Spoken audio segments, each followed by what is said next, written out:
સ્તવન કરું, સ્તવન કરું, સ્તવન કરું ઈસુ તારું.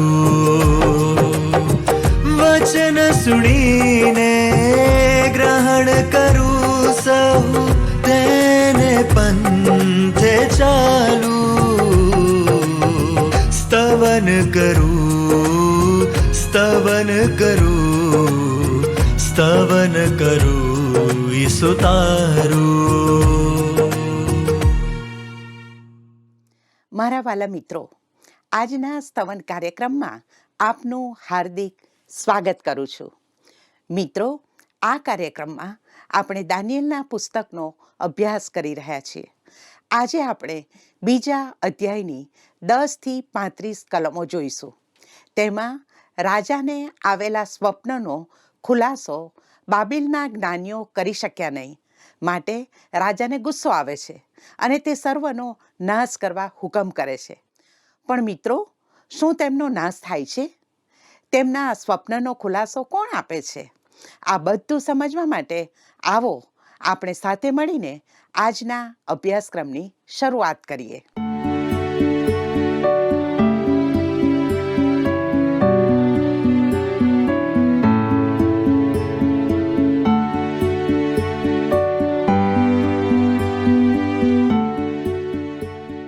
મિત્રો નમસ્કાર. ફરી એકવાર આ કાર્યક્રમમાં આપનું સ્વાગત છે. ભલા મિત્રો, દાનિયેલના બીજા અધ્યાયમાં જ્ઞાની માણસોની નિષ્ફળતા માટે તેમના નાશનું હુકમનામું આપેલ છે. આવો દાનિયેલ 2 અને 10 વાંચીએ. ખાલદીઓએ રાજાને ઉત્તર આપ્યો કે પૃથ્વી ઉપર એવું એકે માણસ નથી કે જે રાજાની વાત તેને વિદિત કરી શકે. કેમ કે કોઈ પણ રાજાએ, હાકેમે કે અધિકારીએ કદી પણ આવી વાત કોઈ જાદુગરને, મંત્ર વિદ્યા જાણનારાને કે ખાલદીઓને પૂછી નથી. વાલાઓ, બાબિલના જ્ઞાની માણસોએ નબુખાદનેસ્સારની સામે સાચું વિધાન કર્યું કે પૃથ્વી પર કોઈ મનુષ્ય રાજાનું સ્વપ્ન શું હતું તે જણાવી શકે નહીં. ફક્ત ઈશ્વર જ આ કરી શકે. તેઓ હતાશ થઈ ગયા હતા અને પોતાનો જીવ બચાવવા માટે રાજાને વિનંતી કરવા લાગ્યા હતા. તેઓએ રાજાની માંગણીને અયોગ્ય ગણાવી અને જ્ઞાનીઓએ હંમેશા પોતાની શ્રેષ્ઠતા અને ડાપણનો દાવો કર્યો. પણ રાજાએ તેમને આગ્રહ કર્યો કે તેઓ પોતાના જ્ઞાનને સાબિત કરે અને તેનું સ્વપ્ન તેમજ તેનો અર્થ જણાવે.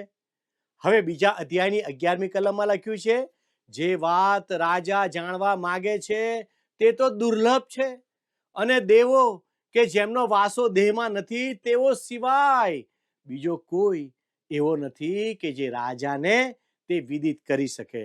વાલા મિત્રો, બાબિલના જ્ઞાની માણસોએ રાજા નબુખાદનેસ્સારને જણાવ્યું કે તેઓનો સ્વર્ગ કે ઈશ્વર સાથે કોઈ સીધો સંબંધ નથી. તેઓએ એ પણ સ્વીકાર્યું કે તેમના દેવો તેમને વધુ માહિતી આપતા નથી. તેઓએ કબૂલ કર્યું કે રાજાની માંગણી એટલે કે સ્વપ્ન શું હતું અને તેનો ખુલાસો એ કોઈ પણ મનુષ્ય માટે અશક્ય બાબત છે. આ જ્ઞાનીઓની નિષ્ફળતા અને મર્યાદાઓને કારણે દાનિયેલને આ ચિત્રમાં આવવાની તક મળી. ચાલો આપણે દાનિયેલ 2 અને 12 વાંચીએ. ત્યાં આ પ્રમાણે નોંધ્યું છે, આ કારણથી રાજાને ઘણો ક્રોધ ચડ્યો, તે બહુ કોપાયમાન થયો ને તેણે બાબિલના સર્વ જ્ઞાનીઓને કતલ કરવાની આજ્ઞા કરી. અહીં રાજા પોતાનો ક્રૂર સ્વભાવ દર્શાવે છે, જે તેની માનસિક અસ્થિરતાનું એક લક્ષણ હતું. આ માનસિક બીમારીની વિગતો આપણે પાછળથી દાનિયેલના પુસ્તકમાં જોઈશું. જ્ઞાની માણસો રાજાની માંગણી પૂરી ન કરી શક્યા, જેને કારણે રાજા ગુસ્સે થયો અને તેણે બાબિલના બધા જ્ઞાનીઓની કતલ કરવાનો હુકમ આપ્યો. દાનિયેલ 2 અને 13 લખ્યું છે, તેથી તે હુકમ પ્રગટ કરવામાં આવ્યો અને જ્ઞાનીઓને મારી નાખવાના હતા. તેથી સિપાહીઓએ દાનિયેલ તથા તેના સાથીઓને મારી નાખવા સારું શોધ્યા. રાજાના ક્રૂર હુકમમાં દાનિયેલ અને તેના મિત્રો પણ સામેલ થઈ ગયા હતા. જો કે તેઓ હજુ જ્ઞાનીઓ પાસેથી તાલીમ લઈ રહ્યા હતા, પરંતુ રાજાએ આ જ્ઞાનીઓ પરનો વિશ્વાસ ગુમાવી દીધો હતો, કારણ કે તેઓ તેનું સ્વપ્ન અને તેનો અર્થ જણાવવામાં નિષ્ફળ ગયા હતા. રાજાએ બાબિલના બધા જ્ઞાનીઓની મારી નાખવાનો હુકમ કર્યો. તે બાબત ખૂબ કઠોર હતી. આ નબૂખદનેસ્સારની સરમુખત્યારશાહી દર્શાવે છે. હવે દાનિયેલ 2:14-15 વાંચીએ. એ વખતે બાબિલના જ્ઞાનીઓને મારી નાખવા સારું નીકળેલા રાજાની રક્ષક ટુકડીના નાયક આર્યોખને દાનિયેલે ડહાપણ અને ચતુરાઈથી જવાબ આપ્યો. તેણે રાજાના નાયક આર્યોખને પૂછ્યું કે રાજાનો હુકમ એવો તાકીદનો કેમ છે? ત્યારે આર્યોખે બધી વાત દાનિયેલને જણાવી. વહાલા મિત્રો, દાનિયેલ રાજાના અન્યાયી અને ઉતાવળા હુકમથી ખરેખર મૂંઝવણમાં હતો, પરંતુ તેણે આ સમયે હોશિયારીથી કામ લીધું અને રાજાની રક્ષક ટુકડીના નાયક આર્યોક સાથે વાત કરી. આર્યોક રાજાની સુરક્ષા સેવાનો અધિકારી હતો. તે રાજાની હજુરમાં વારંવાર જતો હતો. ભલા મિત્રો, શક્ય છે કે તેણે રાજાના વિચિત્ર અને આવેગી સ્વભાવ વિશે પણ દાનિયેલને કહ્યું હોય. દાનિયેલ 2:16 જણાવે છે, એટલે દાનિયેલે હજુરમાં જઈને રાજાને અરજ કરી કે આપ મને મહેતલ આપો, એટલે હું રાજાના સ્વપ્નનો ખુલાસો કરીશ. વાલાઓ, દાનિયેલ રાજા નબૂખદનેસ્સારની પાસે ગયો, કારણ કે તે રાજાની કૃપા દ્રષ્ટિ હેઠળ હતો. તેણે રાજાને સ્વપ્નનો ખુલાસો કરવા માટે થોડો સમય માંગ્યો. કદાચ આ બાબત આપણને અભિમાન જેવું લાગે, પણ ના ના ના, હકીકતમાં તે એક યુવાનની બહાદુરી, હિંમતનું પ્રતીક હતું. આ તો દાનિયેલનો ઈશ્વર પરનો અડગ વિશ્વાસ અને ખાતરી હતી. ભલાઓ, દાનિયેલ 2:17-18 વાંચીએ. પછી દાનિયેલે પોતાના ઘેર જઈને પોતાના સાથી હનાન્યા, મિસાએલ અને અઝારિયાને એ વાત જણાવી, જેથી તેઓ એ રહસ્ય વિશે આકાશના દેવની દયા માંગે. સબબ કે દાનિયેલ તથા તેના સાથીઓ બાબિલના બીજા જ્ઞાનીઓની સાથે નાશ ન પામે.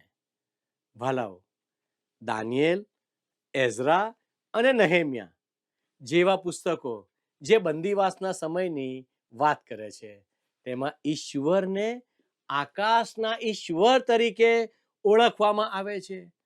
આ નામનો ઉપયોગ એટલે થયો કારણ કે યરૂશાલેમના મંદિરમાંથી ઈશ્વરનું ગૌરવ ચાલ્યું ગયું હતું.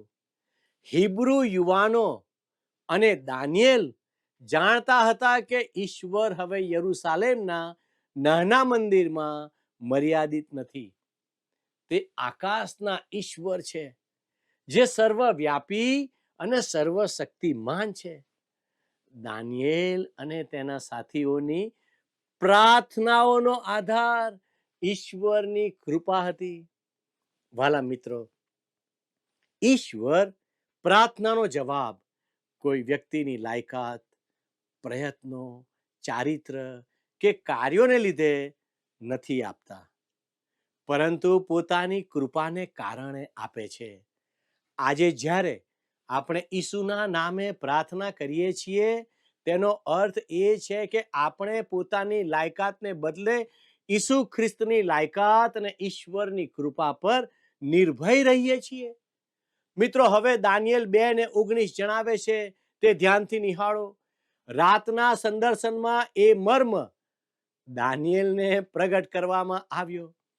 ત્યારે દાનિયેલે આકાશના દેવની સ્તુતિ કરી. વાલા મિત્રો, મને લાગે છે કે ઈશ્વરે દાનિયેલને નબુખાદનેસ્સારના સ્વપ્ન જેવું જ દર્શન આપ્યું હશે. દાનિયેલે જ્યારે રાજાનું સ્વપ્ન અને તેનો અર્થ જણાવવા માટે ઈશ્વરની પ્રાર્થના કરી ત્યારે ઈશ્વરે તેને સ્વપ્નનું સંદર્શન આપ્યું, જે નબુખાદનેસ્સારને આવેલા સ્વપ્ન સાથે મળતું હતું. દાનિયેલ 2:20-30 વાંચીએ. દાનિયેલે કહ્યું કે દેવનું નામ સદા સર્વકાળ સ્તુત્ય હો, કેમ કે જ્ઞાન તથા પરાક્રમ તેના છે. તે સમયોને તથા ઋતુઓને બદલી નાખે છે. તે રાજાઓને પદભ્રષ્ટ કરે છે ને રાજાઓને ગાદીએ બેસાડે છે. તે જ્ઞાનીઓને જ્ઞાન તથા બુદ્ધિમાનોને અક્કલ આપે છે. તે ગહન ને ગૂઢ વાતો ખુલ્લી કરે છે. અંધારામાં જે કંઈ હોય તે જાણે છે ને પ્રકાશ તેની સાથે રહે છે. હે મારા પૂર્વજોના દેવ, હું તારો આભાર માનું છું ને તારી સ્તુતિ કરું છું, કેમ કે તે મને જ્ઞાન તથા પરાક્રમ આપ્યા છે. અને જે અમે તારી પાસેથી માગ્યું તે હમણાં તે મને જણાવ્યું છે, કેમ કે તે અમને રાજાની વાત પ્રગટ કરી છે. ભલા દર્શકો, દાનિયેલ એક એવો માણસ હતો જેનું જીવન પ્રાર્થના, ઈશ્વરના હેતુ અને ભવિષ્યવાણીઓ પર કેન્દ્રિત હતું. તેની આ પ્રાર્થના પવિત્ર ગ્રંથ બાઇબલમાં નોંધાયેલી મહત્વની પ્રાર્થનાઓમાંની એક પ્રાર્થના છે. વાલા મિત્રો, નબુખાદનેસ્સારના સ્વપ્નનું રહસ્ય ઈશ્વરે ફક્ત દાનિયેલને જ પ્રગટ કર્યું હતું. તેથી દાનિયેલે આભાર સ્તુતિની પ્રાર્થના કરી. આ પ્રાર્થના પછી તે સંપૂર્ણ તૈયારી સાથે રાજાને મળવા ગયો, જેથી તે સ્વપ્ન અને તેનો અર્થ જણાવી શકે. વાલા મિત્રો, જુઓ દાનિયેલ 2:24. તે પછી આર્યોક, જેને રાજાએ બાબિલના જ્ઞાનીઓનો નાશ કરવા સારું નિમ્યો હતો, તેની હજુરમાં દાનિયેલ ગયો. તેણે જઈને તેને આ પ્રમાણે કહ્યું, બાબિલના જ્ઞાનીઓનો નાશ કરીશમાં મને રાજાની હજુરમાં લઈ જા, એટલે હું રાજાના સ્વપ્નનો ખુલાસો કરીશ. વાલા મિત્રો, દાનિયેલની ઈચ્છા હતી કે બાબિલના જ્ઞાની માણસોની હત્યા ન થાય. આર્યોક, જે રાજાનો અધિકારી હતો, તે પણ ઈચ્છતો ન હતો કે બધા જ્ઞાની લોકોને મારી નાખવામાં આવે. આવો આપણે દાનિયેલ 2:25-26 વાંચીએ. ત્યારે આર્યોકે દાનિયેલને જલ્દીથી રાજાની હજુરમાં લઈ જઈને તેને કહ્યું કે યહૂદિયા દેશમાંથી પકડી આણેલા લોકમાંથી એક માણસ મને મળી આવ્યો છે કે જે રાજાને સ્વપ્નનો ખુલાસો વિદિત કરશે. રાજાએ દાનિયેલ, જેનું નામ બેલ્ટશાસ્સાર હતું, તેને કહ્યું કે જે સ્વપ્ન મને આવ્યું છે તે તથા તેનો ખુલાસો મને વિદિત કરવાને શું તું શક્તિમાન છે? વાલા મિત્રો, આર્યોક દાનિયેલને રાજા પાસે લઈ ગયો અને જણાવ્યું કે હવે રાજાનું સ્વપ્ન અને તેનો ખુલાસો કરવામાં આવશે. પરંતુ રાજાને શંકા હતી, કારણ કે અગાઉના સર્વજ્ઞાની માણસો તેનું સ્વપ્ન અને તેનો ખુલાસો જણાવી શક્યા ન હતા. હવે આ જુવાન દાનિયેલ કહે છે કે તે રાજાને સ્વપ્ન અને તેનો અર્થ જણાવશે. રાજાને એ સાંભળીને પ્રશ્ન થયો, શું તું ખરેખર માને છે કે જે વાત મારા બધા જ્ઞાની માણસો કરી શક્યા નથી તે તું કરી શકીશ? પણ દાનિયેલ પાસે રાજા માટે અજાયબ જવાબ હતો, જે દાનિયેલ 2:27-28 છે.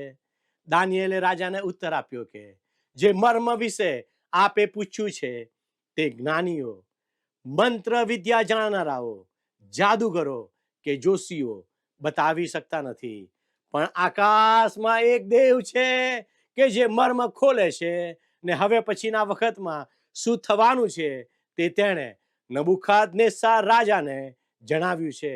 આપનું સ્વપ્ન તથા આપના પલંગ પર થયેલા આપના મગજના સંદર્શનો તે આ છે. દાનિયેલે બાબેલના જ્ઞાનીઓના માનવીય જ્ઞાન અને ઈશ્વરના દૈવી જ્ઞાન વચ્ચેનો તફાવત સ્પષ્ટ રીતે દર્શાવ્યો. દાનિયેલે ઈશ્વરના પ્રકાશન દ્વારા આ કાર્ય પૂર્ણ કર્યું. આ બાબત પ્રેરિત પાઉલના શબ્દોને પ્રતિબિંબિત કરે છે. 1 કોરિન્થી 1:20-25 લખ્યું છે તે પ્રમાણે, શું દેવે જગતના જ્ઞાનને મૂર્ખતા ઠરાવી નથી?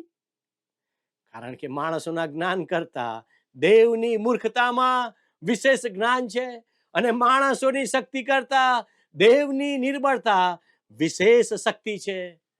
વાલા દર્શક મિત્રો, દાનિયેલને આ તક મળી કે તે અન્ય ધર્મી અને અજ્ઞાની રાજા નબૂખદનેસ્સારને સાચા અને જીવંત ઈશ્વરનો પરિચય આપે. તેણે રાજાને કહ્યું, આકાશમાં એક ઈશ્વર છે જે રહસ્યો ખોલે છે. અને તેમણે નબૂખદનેસ્સાર રાજાને ભવિષ્યમાં શું થવાનું છે તે જણાવ્યું. વાલા મિત્રો, આ વિધાન ખૂબ મહત્વનું છે, કારણ કે દાનિયેલનું પુસ્તક આગળ જતા આ વાત પર ભાર મૂકે છે.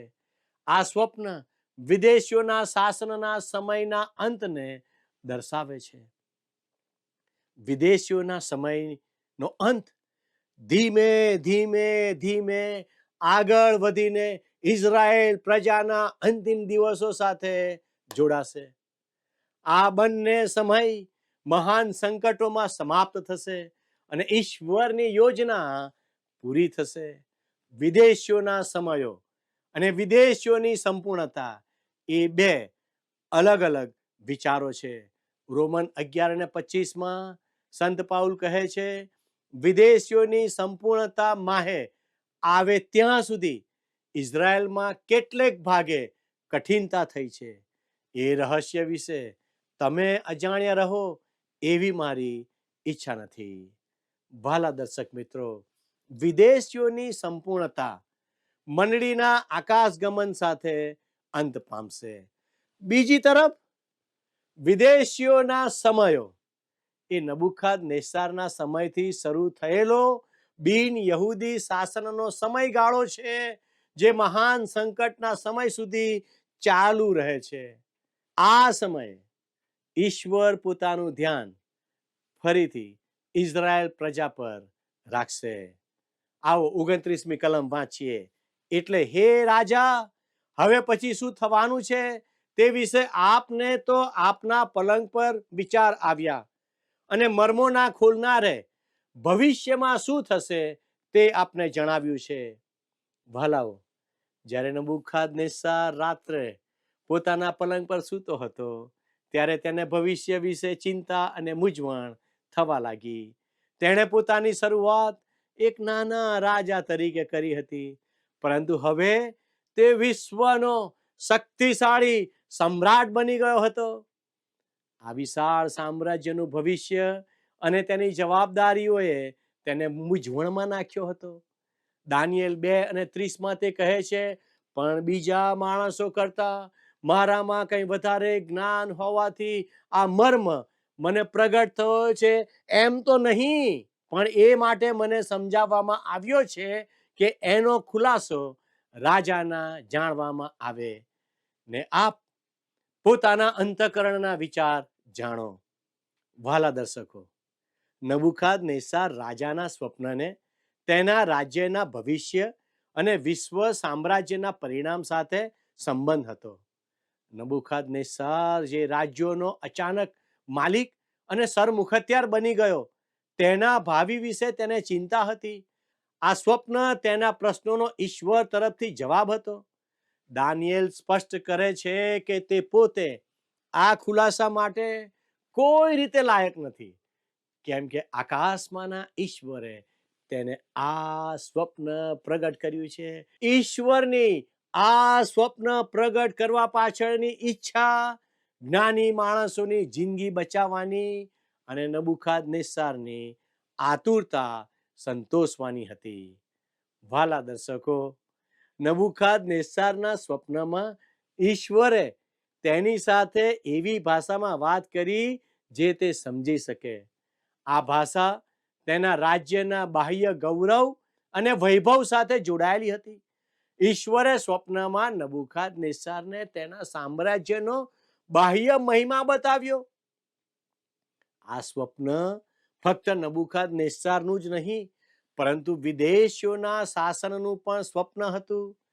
ઈશ્વરે આ સ્વપ્નમાં એક પ્રતિમાનો ઉપયોગ કર્યો. નબુખાદનેસ્સાર બાબિલની પ્રતિમાઓ આગળ નમન કરતો હતો, તેથી ઈશ્વરે તેની સમજણને અનુરૂપ એક પ્રતિમાનો ઉપયોગ કરીને તેની સાથે વાત કરી. બાબિલ વિદેશીઓના ધર્મો અને ભક્તિનું કેન્દ્ર હતું, તેથી આવી ભાષા નબુખાદનેસ્સારને સમજાય તેવી હતી. આ વિભાગમાં આપણે વિદેશીઓ દ્વારા વિશ્વના શાસનનો ઇતિહાસ જોઈએ છીએ. દાઉદના કુટુંબની નિષ્ફળતાને કારણે ઈશ્વરે દાઉદના વંશમાંથી વિશ્વનો રાજદંડ લઈ લીધો અને તેને વિદેશીઓના હાથમાં સોંપી દીધો. આ રાજદંડ ઈસુ ખ્રિસ્ત પાછા આવે ત્યાં સુધી વિદેશીઓના હાથમાં ત્યાં સુધી રહેશે. જ્યારે ઈસુ ખ્રિસ્ત પાછા આવશે ત્યારે તેઓ રાજદંડ પોતાના હાથમાં લઈને રાજાઓના રાજા અને પ્રભુઓના પ્રભુ તરીકે પૃથ્વી પર રાજ કરશે. નબુખાદનેસ્સારના સમયથી શરૂ થઈને આજ સુધી અને ઈસુ ખ્રિસ્ત પાછા આવશે ત્યાં સુધીનો સમયગાળો વિદેશીઓના સમયો તરીકે ઓળખાય છે. આવો આપણે દાનિયેલ 2:31 વાંચીએ. હે રાજા, આપે સ્વપ્નમાં એક મોટી પ્રતિમા જોઈ. આ ભવ્ય પ્રતિમાનો જગાટ અત્યુત્તમ હતો. તે આપની આગળ ઊભી હતી.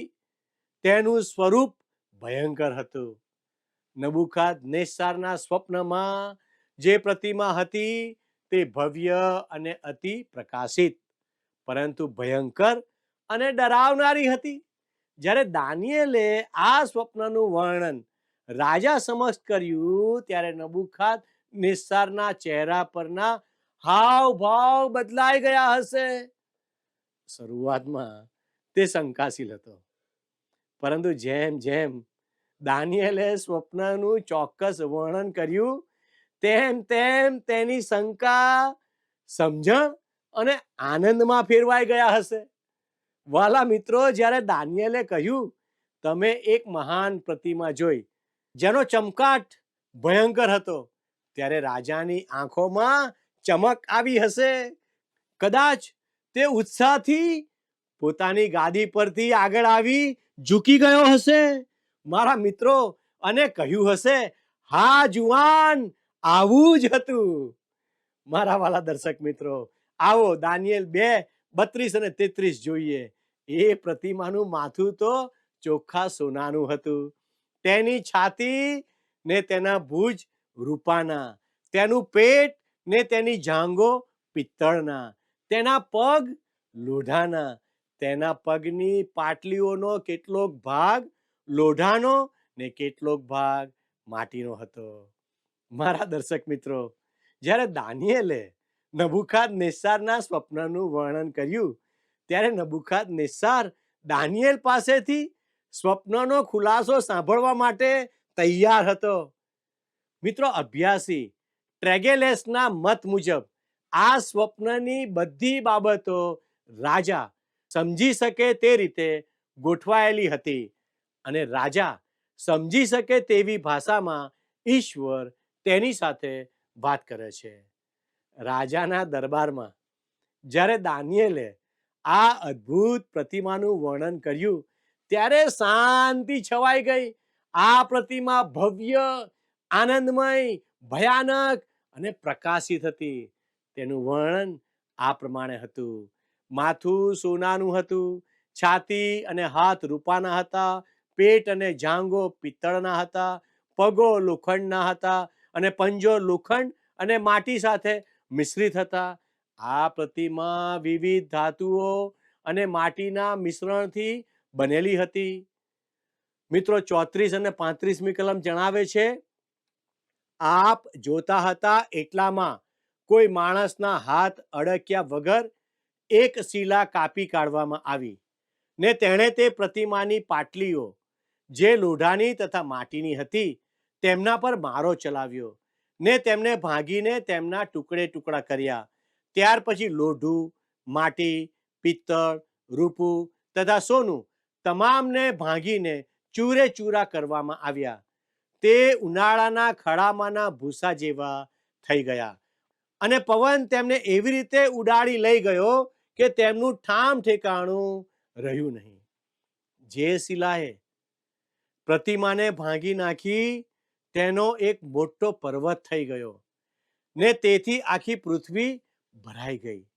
મિત્રો, દાનિયેલ આ સ્વપ્નનો ખુલાસો પછીથી કરશે, તેથી આપણે તેના વિશે કલ્પના કરવાની જરૂર નથી. અહીં મહત્વની બાબત એ છે કે નબૂખાદનેસ્સારે સ્વપ્નમાં જે પ્રતિમા જોઈ, જે ભવ્ય અને ભયાનક હતી, તેની સાથે એક અસાધારણ ઘટના બની. એક પથ્થર જે કોઈ માનવીય પ્રયત્ન કે શક્તિ વિના બહારથી આવ્યો. તેણે પ્રતિમાના લોખંડ અને માટીના પંજાને એટલી જોરથી ઘા કર્યો કે બધી જ ધાતુઓનો ભૂક્કો થઈ ગયો. તે પછી પવને આવીને પ્રતિમાના ભૂક્કાને એવો ઉડાવી દીધો કે બધું જ અદ્રશ્ય થઈ ગયું.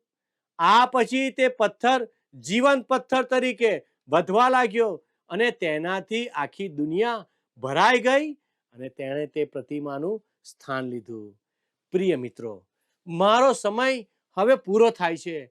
આ સ્વપ્નનો ખુલાસો વધારે સારી રીતે જાણવા નિયમિત રીતે મારી સાથે આ કાર્યક્રમમાં જોડાયેલા રહેશો. ઈશ્વર આજનો આશીર્વાદ આપ સર્વને આપો. આમેન.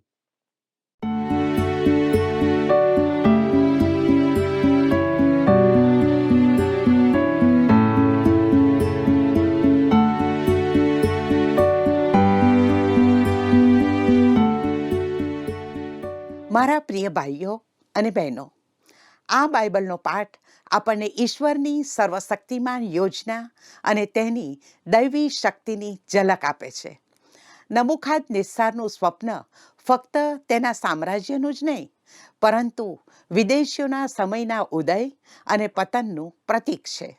દાનિયેલની નમ્રતા, વિશ્વાસ અને ઈશ્વર પરની નિર્ભરતા આપણને બતાવે છે કે સાચું જ્ઞાન અને શક્તિ ફક્ત આકાશના ઈશ્વર પાસેથી જ મળે છે. આ પથ્થર તો ઈશ્વરના રાજ્યનું પ્રતીક છે. મિત્રો, શું આપણે આપણા જીવનને એ અડગ પથ્થર પર બાંધીએ છીએ જે ઈસુ ખ્રિસ્ત છે?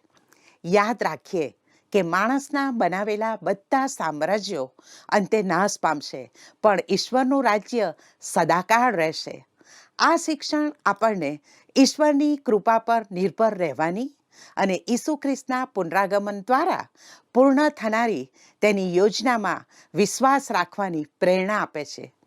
મિત્રો, હવે આજનો પ્રશ્ન છે, રાજાની રક્ષક ટુકડીના નાયકનું નામ શું હતું? એ આર્યોક, બી જખારિયા, સી દાનિયેલ, ડી મિશેલ.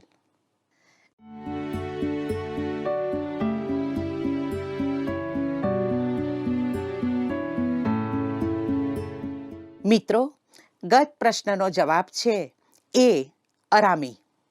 વાલા મિત્રો, આજના પ્રશ્નનો જવાબ અને આપના પ્રતિભાવો અમને જલ્દીથી મોકલી આપશો.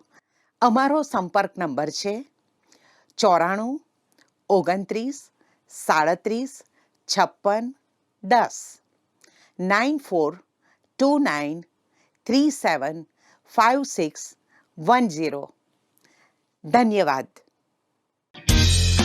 શું તમને આ કાર્યક્રમ ગમ્યો?